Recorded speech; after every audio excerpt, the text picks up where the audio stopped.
Hi, it's HardReset and today I'll show you how to fix touchscreen not responding on Honor Magic V5.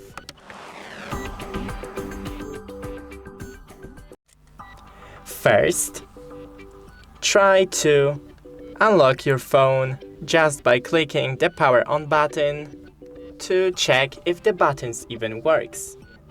Then remove the screen protector and case from your phone and take a microfiber to clean your screen.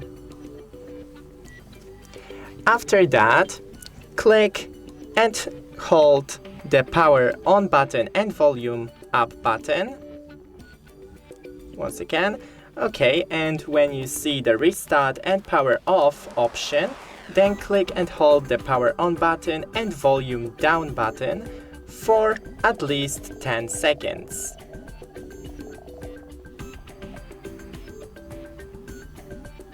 And after that, you force restarted your phone.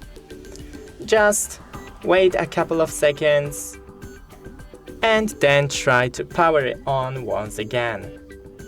And that's it. Don't forget to leave a like and see you in the next one.